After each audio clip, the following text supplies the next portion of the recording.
This is highly unusual. It appears you have entered the Sonasculpt diagnostic framework. Patients do not have access to this dream.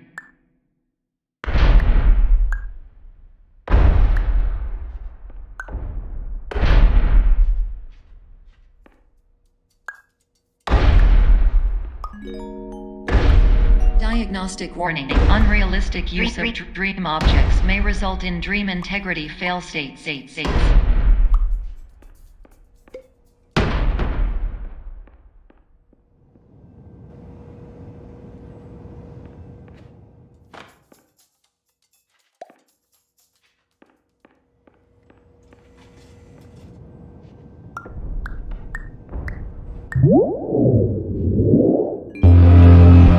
Please paradox from creating any refrains. Explosive dream overload may result.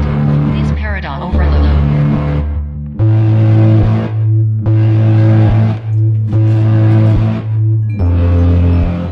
Please overload from dream explosion. Conclusion dream overcall frame.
Hello, my name is Dr. Glenn Pierce, and many years ago, I had a dream.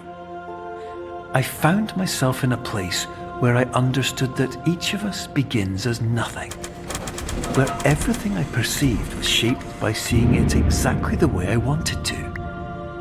White space.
But in white space, I also faced the greatest challenge I could imagine. Because with a lifetime of life itself behind me, and all of the weight that it carried, I realized that seeing things the way I wanted to was not as easy as it used to be.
You're well beyond dreaming now, and further out than anyone has ever come back from. But we hope that you won't get discouraged. After all, if this is a place of pure perspective, isn't it also a place where a different point of view could make anything possible? Isn't that why you came here?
My name is Dr. Glenn Pierce, and by now you may have realised that all of this has happened exactly the way it was supposed to. You see, everyone who comes to the Institute does so because they feel that they are no longer in control of something important to them.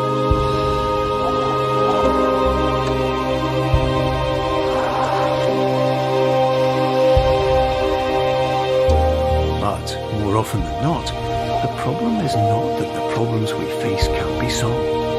The problem is that we become so afraid of failure that we refuse to see our problems from a new perspective. And so, we do the same things again and again and again. And therein, of course, we find exactly the failure we were looking for.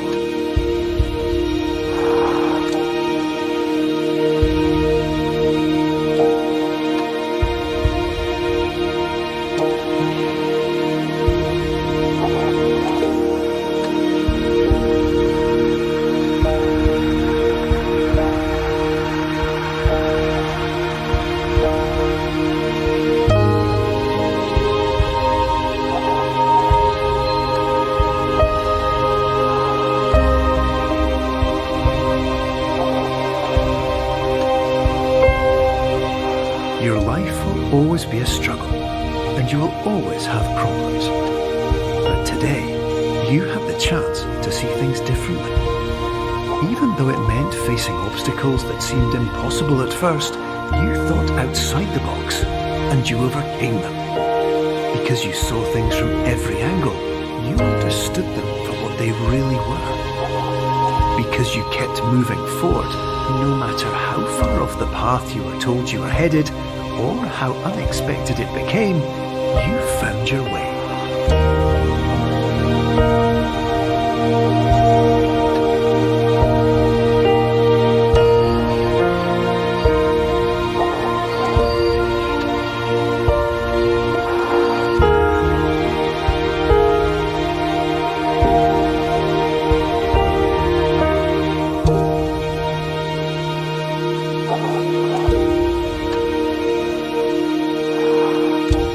In a few minutes, you'll be back in the real world, and some part of you will say that none of this was real, so how could it have really meant anything? But, just like the power of perspective itself, it will have been as real as you believed it to be.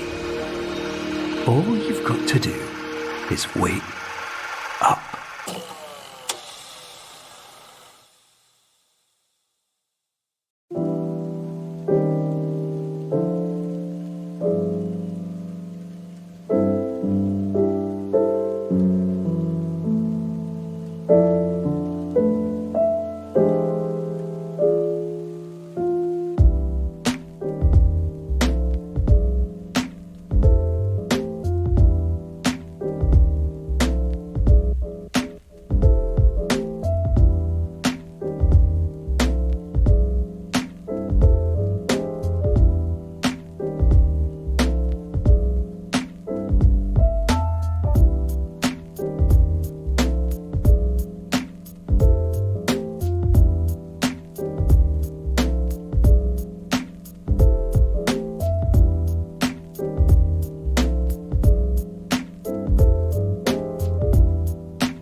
Hello, and welcome to the Superliminal Developer Commentary. I'm Albert, Game Director of Superliminal. Myself and the rest of the team will be popping up every now and then as you play. With subtitles open, you can see who is talking and what their role on the game is. Our patent-pending Somnosculpt technology provides safe and effective dream therapy while you rest in the comfort of our flagship clinic. Located right next to the secondary overflow parking lot at the University Medical Centre. Somnosculpt, we'll make your dreams come true.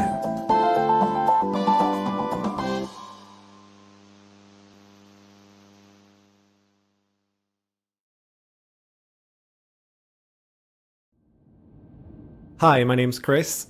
I was the producer and designer on Superliminal. Hi, this is Will O'Neill, and I was the writer on Superliminal. Okay, so that very beginning of Superliminal is actually one of the last parts we finished. Throughout development, we created so many different introductions to the game. Not all of them were cutscenes, like that one. A lot of people ask about how the resizing mechanic works. The concepts are actually quite easy. To keep an object looking the same, assume if we move the object twice as far away, it just needs to be twice as big. It's all proportional. Interestingly enough, this also works no matter what field of view you use. Hey, this is Matt. I did the music and sound. This orientation will adapt you to eyelids. This very first jazz piece in the game is called I Wonder, and if it sounds at all familiar to you, that's because you just heard its melody and chord progression in the Somnosculpt TV jingle back at the start of the game, which I called Smooth Wonder. Hi, I'm Logan, and I'm level designer on Superliminal.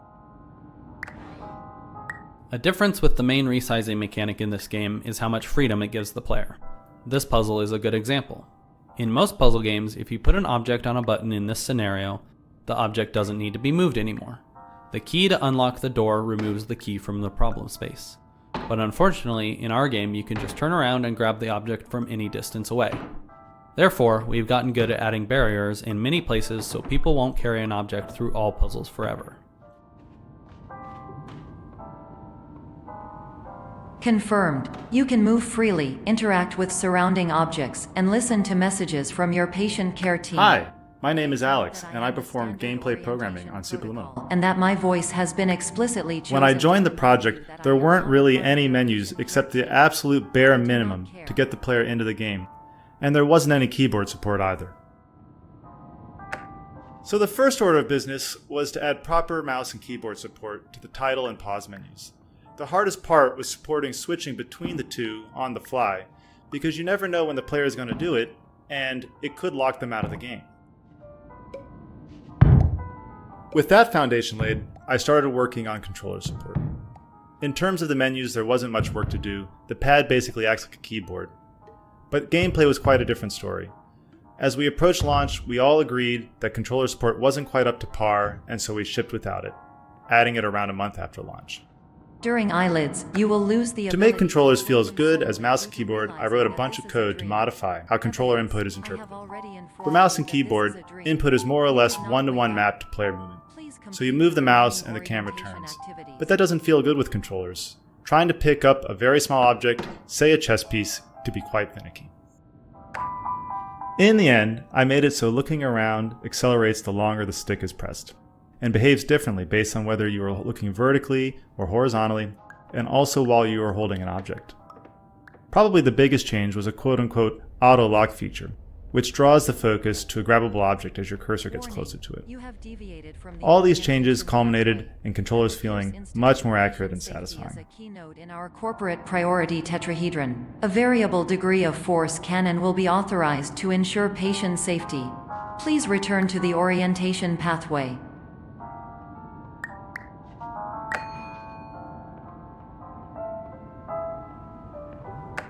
When we were playtesting, we realized that players were getting tripped up on different aspects of the resize mechanic.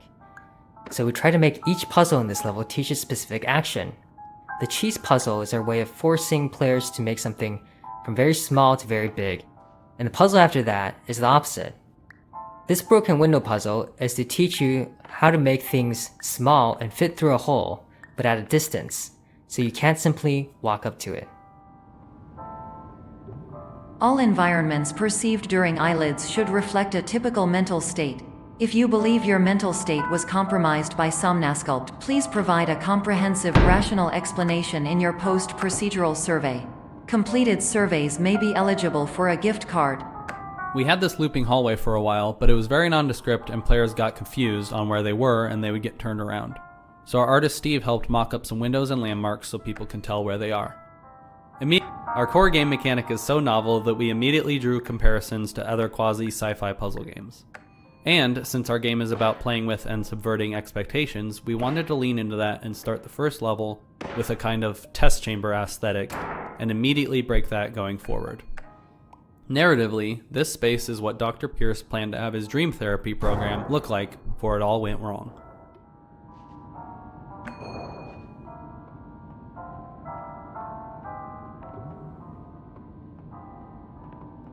Please stand by for polite recognition on your completion of the Somnasculpt orientation. You did it! To maximize the time allotted for your therapeutic journey, please do not delay in proceeding through the final doorway as indicated.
The reason we ended up with this sleep clinic section is because we wanted to convince players that they might have actually woken up from the dream.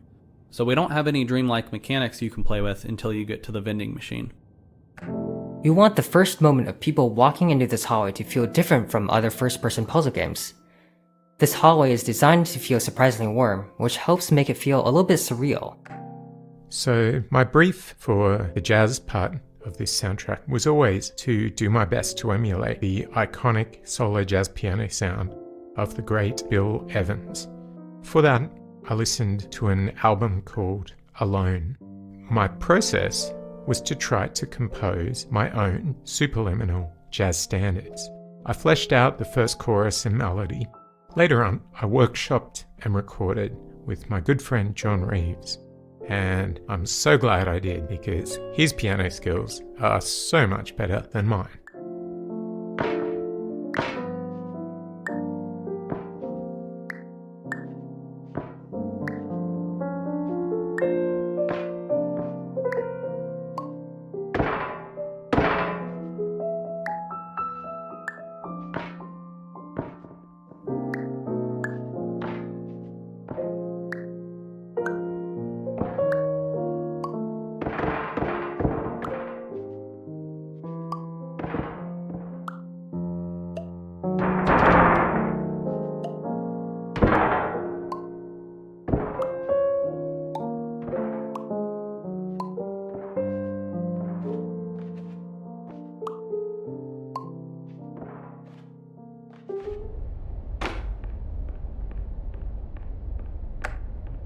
Hello, my name is Dr. Glenn Pierce, and I'd like to talk to you about being special. So special, in fact, that we have no idea where you are. But not to worry, we're working on it.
Hi, my name is Ryan, and I was the principal artist on Superliminal. Optical's pink hotel hallway was the first area we nailed down visually and served as a starting point for how we approached the art for the rest of the game.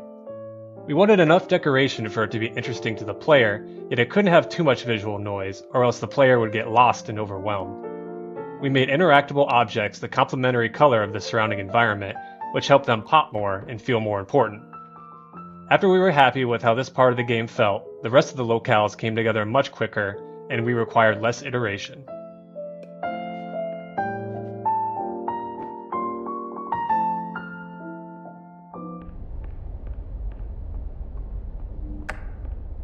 Hello, my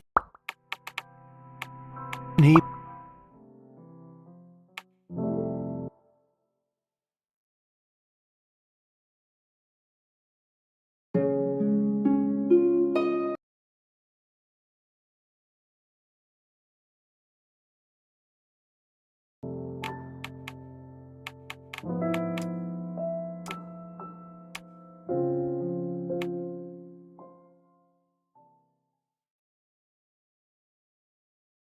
Hello, and welcome to the Superliminal Developer Commentary. I'm Hi, my name is Phil Fortier, and I was the graphics programmer on Superliminal, and I also worked on some of the Easter egg design. Have access to this dream. So coming up with the way to actually make the portal and a portal make sense for the player was a really tough problem, and we iterated on this for weeks with input from all different team members, so it was really a group effort. But it was important to get it right, because this is one of the pivotal moments in the game. And then another thing we had to do was figure out how to make the world degrade in a way that fit with the game's look and feel. And one day while prototyping, I just happened to accidentally assign a light map texture to one of the walls in the room, and I really liked the way it looked. Light map textures are textures generated by the engine offline to help with realistic lighting. So anyway, we ended up using this. So when the world degrades, the shafts of light breaking through the walls into the rooms, and that effect is actually driven by a light map texture from one of the other levels.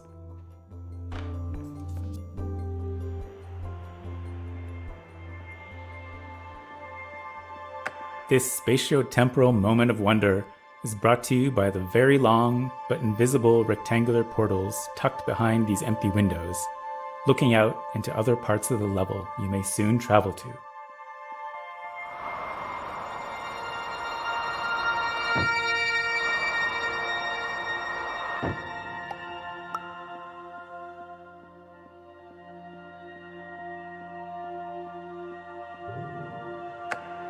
Hello. Hi, I'm Logan, and I'm level designer on Superliminal. And many years This ago, final level was designed with the idea of removing depth perception entirely. All the visuals are flattened. I understood that each of us begins as nothing, where everything I perceived was shaped by seeing it exactly the way I wanted to. White space.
But in white space, I also faced the greatest challenge Hi I there, could imagine. I'm Steve, the art director of Superliminal. Lifetime of life itself behind me. Since the universe that the players inhabit is seemingly created in almost a kit-bash way while within Somnosculpt, it was a unique challenge to show the players truly a peek behind the curtains of the system. A blank canvas, a scratch document, an empty sticky note with some notes, little things creatively interspersed throughout. I think I derived some of the inspiration for what happens when you're playing a VR game and suddenly the game crashes to a totally white space. That feeling of disorientation, even though you understand the world around you is an illusion.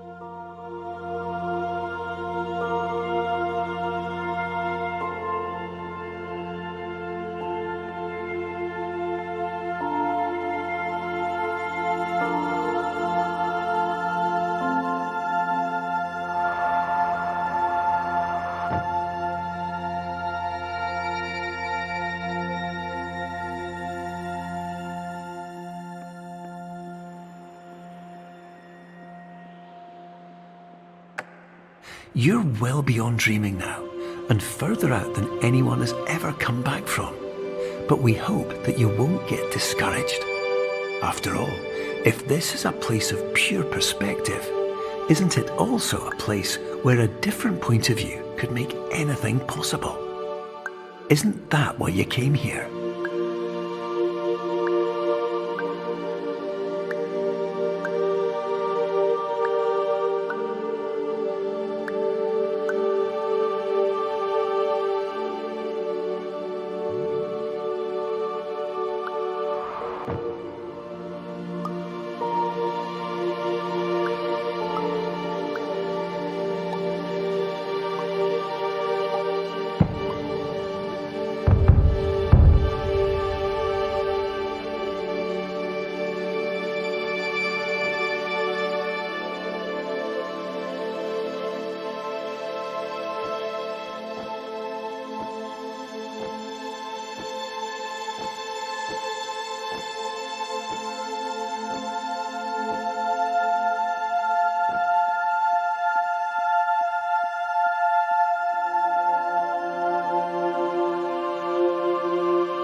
My name is Dr. Glenn Pierce, and by now you may have realised that all of this has happened exactly the way it was supposed to. Hi, my name's Chris. I was the producer and designer on Superliminal. Does so because they feel that This last section was something that Logan and I worked together on for a really long time. When I first saw it, I had this great feeling for how it could be like a really nice, impactful moment. And so I got this really kind of awe-inspiring, inspirational music to put behind it. And Logan absolutely hated it. I stuck to my guns and asked him to stick with it for a while and play it for a couple of days, a couple of weeks, and see how things went. And he ended up totally coming around to my side of thinking. Initially we were unsure if we went for this kind of pure feeling that it would just be really hokey. And I ended up reading this essay on television written by David Foster Wallace. And it really kind of encouraged me to kind of get over that sort of postmodern, too cool for anything aesthetic, and to just really go gung-ho into sort of rewarding you for ending the game by giving you something really nice. This level was created early on. I liked the idea of giving the player some time to think about their journey rather than ending the game immediately, and I knew film-like cuts would be perfect for revisiting their experience through the game. Chris initially suggested a song for reference, and at first I hated it. I kept listening to it though, and eventually grew to love the song. Matt came up with a track that is even better than the reference material, and it fit perfectly. always have problems. But today, you have the chance to see things differently. Even though it meant facing obstacles that seemed impossible at first, you thought outside the box and you overcame them. Because you saw things from every angle, you understood them for what they really were. Because you kept moving forward, no matter how far off the path you were told you were headed, or how unexpected it became, you found your way.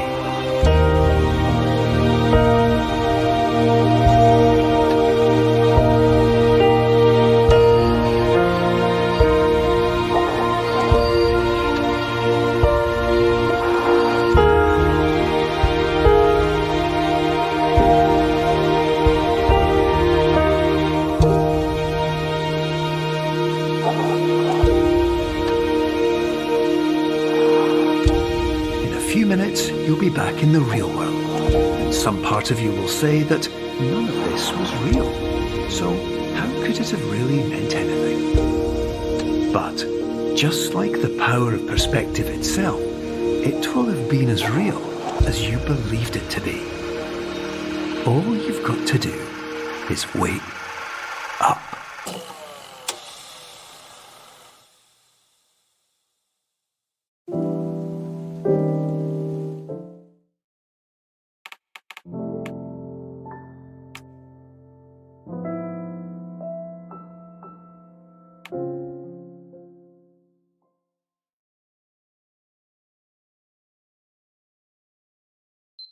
Hello, and welcome to the Superliminal Developer Commentary. I'm Albert, Game Director of Superliminal. Myself and the rest of the team will be popping up every now and then as you play. With subtitles open, you can see who is talking and what their role on the game is. Is Dr. Glenn Pierce. And Hi, I'm Logan, and I'm level designer on Superliminal. In the previous section you've just completed, This level came about because we explored the idea of the game being an anthology of different stories, one story for each level. This level was the horror level, and I immediately knew what it would be about: getting the player to be scared of their own shadow. One aspect we wanted to explore and draw from was movie scene cuts. Basically, how a match cut in a movie might make sense in a game. This next moment is a good example. Carefully watch the cloud in the distance. You'll see that it cuts to a new scene. Boo!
Hello, my name is Dr. Glenn Pierce, and I'd like to talk more about the feelings of worthlessness and self-doubt I mentioned before. You feel this way because you want the kind of happy life you see all around you, the kind you know everyone else is enjoying. And that's exactly why we're here to help.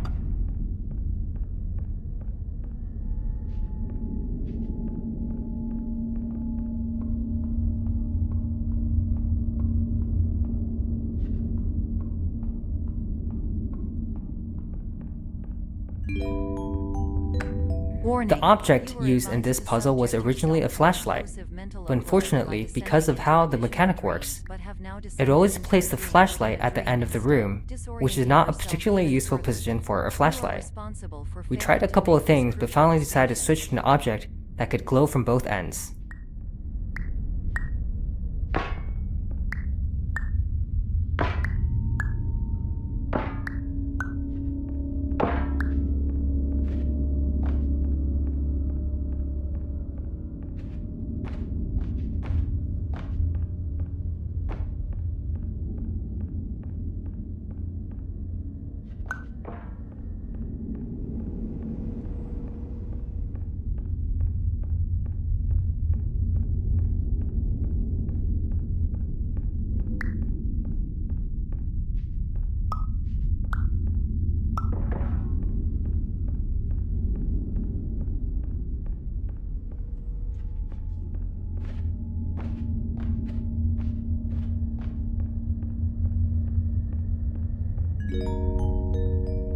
Did you know that unintentional multi-dream layering occurs in less than 1% of patients? This correlates strongly with the 99% of patients. When I who are able prototyped to this follow part, simple there was going to be a shadow of a steps monster on the for wall orientation that turned out to be a bunch of random objects when the lights turned on. The shadow always looked silly though, so eventually the reveal became the blood actually being red paint. Hi, my name is Ryan, and I was the principal artist on Superliminal. Hi there, I'm Steve. I'm the art director of Superliminal. This room was one of the biggest technical challenges we had in the game. Originally, this was one huge room, but turning our dynamic lights all on abruptly killed the frame rate, so we ended up chopping the room into smaller areas so we could hide and unhide objects from the player's view once the lights turned back on. This would lessen the amount of objects getting hit by lights at the given time, thus saving on performance. Yeah, I remember Phil even tried teleporting the player to a completely new room, but that change-up was a bit too visually obvious, and we eventually realized that chopping up the room was the answer.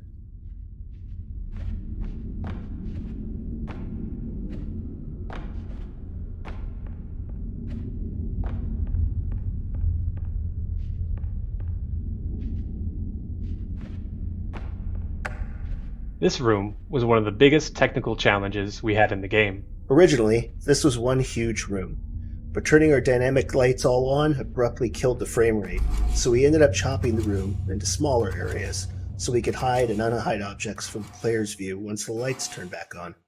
This would lessen the amount of objects getting hit by lights at the given time, thus saving on performance. Yeah, I remember Phil even tried teleporting the player to a completely new room, but that change-up was a bit too visually obvious, and we eventually realized that chopping up the room.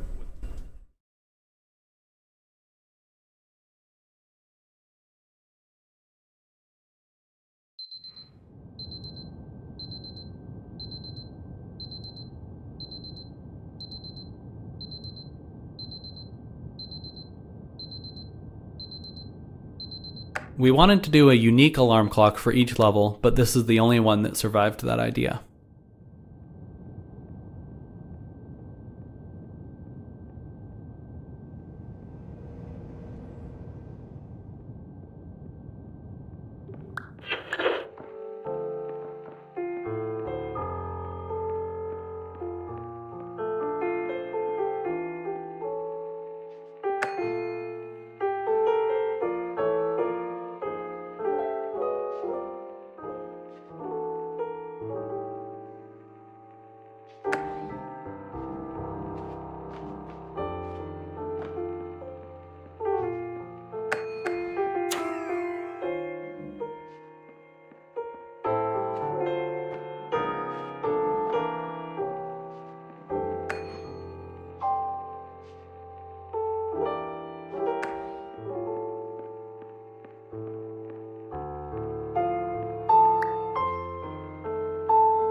Attention! Dr. Pierce requires you to note the following risks. Hi, my name's Chris. I was the producer and designer on Superliminal. Both quantitative and qualitative. Yeah, so this right-click to return sign that I bet you didn't even notice is one of the most unread signs in the game. It comes up later, and it's also one of the most unread signs in the game there too.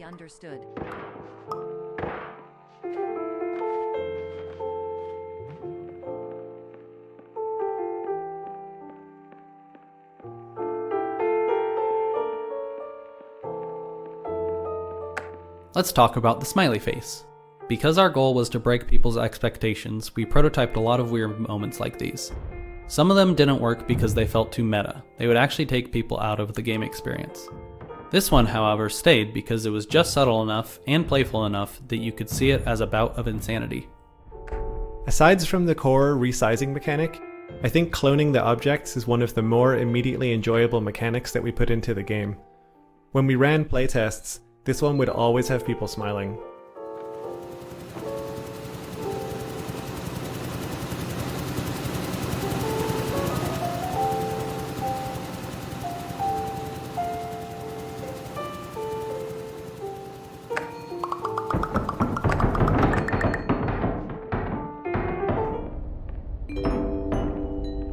Warning: Dr. Pierce is frantically submitting numerous spelling and grammar mistakes into the standard orientation protocol in a desperate attempt to counsel you. I have no subroutine to correct these errors, but I cannot compromise the integrity of the standard orientation protocol. You will not receive these messages. They would not make sense regardless.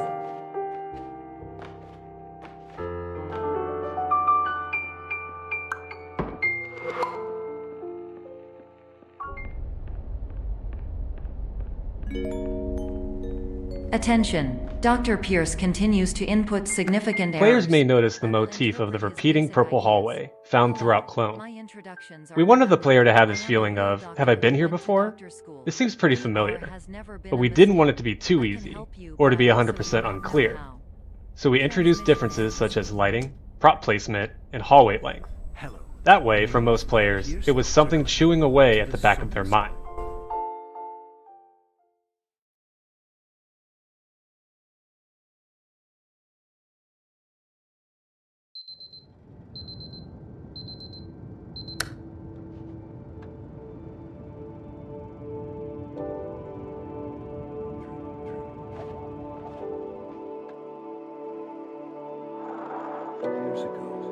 This room kind of happened by accident.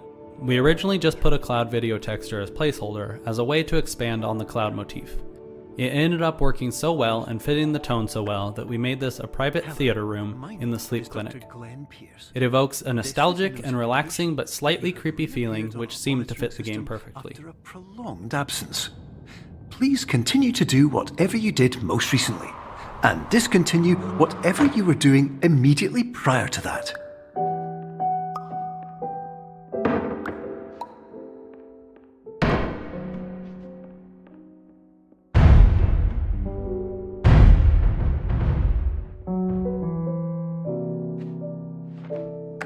Hey, this is Matt. I did the music and sound. The sound effects that probably took the most tweaking were definitely all associated with the resizable objects. For them, I had to make a collision matrix so that the sound of you dropping a box or a cube would smoothly change from its smallest to its largest size and anywhere in between. So to achieve that, there were lots of different layers of the sounds, lots of automated pitch shifting, speeding up, slowing down, lots of crossfading between different layers of the sound, and a lot of trial and error to get it feeling right inside the game.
Hello, my name is Dr. Glenn Pierce. In addition to continuing and discontinuing as mentioned earlier, please also disregard any unsettling experiences that you may have recently had. Everything should have now reverted to being soothing and therapeutic. If this is not the case, you may be receiving this message in error.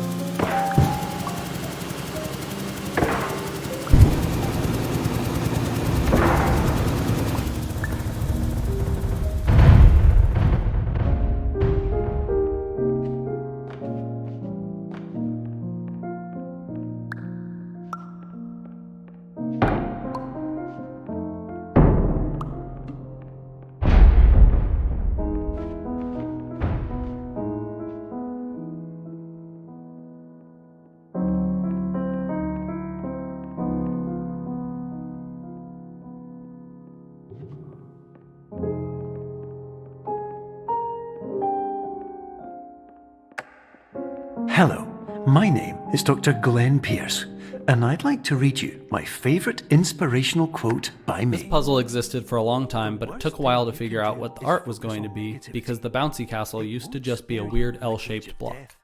Eventually, we landed on the pool motif